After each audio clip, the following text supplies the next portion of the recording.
Good evening, Western Washington. Happy Sunday. I hope everyone had a great weekend. We are going to take a look here at the forecast for the next few days, including the system coming in midweek here, and then we're going to remain somewhat calm over the next few days. But we'll also take a in-depth look at the upcoming outlooks and kind of see what trends we're looking at for the first half of March here. So starting with the satellite imagery, you can see we've had mostly cloudy conditions, some brief showers across most of western Washington today. You can see our next system out here over the Pacific Ocean. Taking a look at the radar, you can see those showers are pushing back south into the southern Cascades, so not much going on there.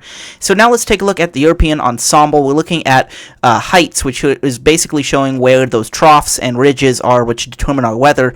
You can see as we go through Monday, we have some brief ridging, then that system moves through Tuesday and Wednesday.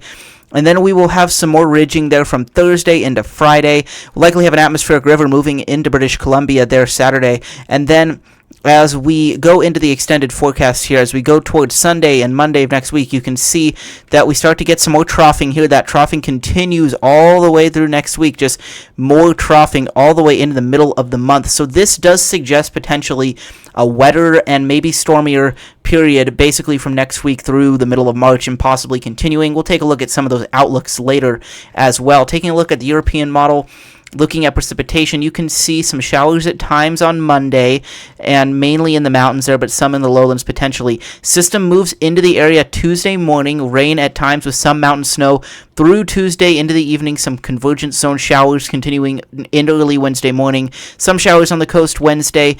We dry out by Thursday, and we remain dry into Friday there. And you can see as we go into Saturday, some rain reaching parts of northwest Washington there, with this atmospheric river slamming into Vancouver Island, not really impacting the Vancouver metro there much. Maybe the northwest tip of the Olympic Peninsula getting some of that rain as well.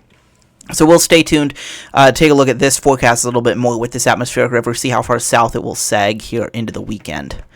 Taking a look at the European model, total precipitation through Saturday morning, you can see about a third of an inch to a half of an inch for most areas from Seattle toward the Kitsap Peninsula and Olympia and Tacoma.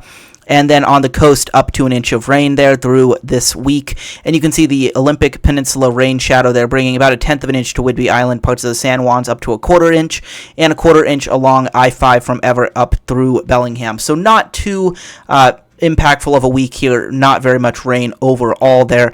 And taking a look at total mountain snow through Saturday as well, you can see 2 to 3 inches at the passes, so pretty typical there. Some higher elevations, maybe Mount Baker getting up toward 5 to 7 inches or so. It's not too impactful snow either. And now let's take a look at temperatures. You can see Monday's highs likely in the low 50s. Tuesday, low to mid 50s. Few spots in the mid 50s there.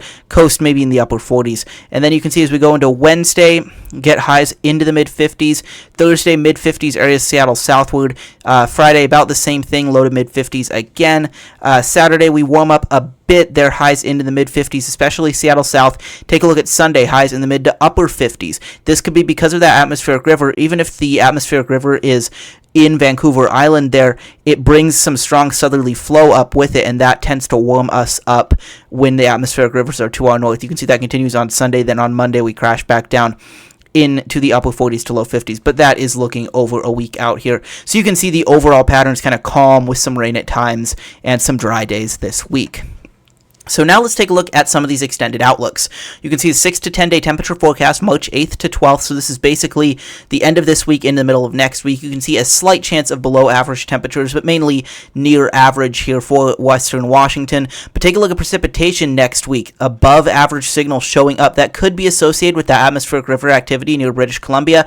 If that were to sag south across parts of western Washington, if we get some more systems in here, that could be what brings that higher chance of above average precipitation.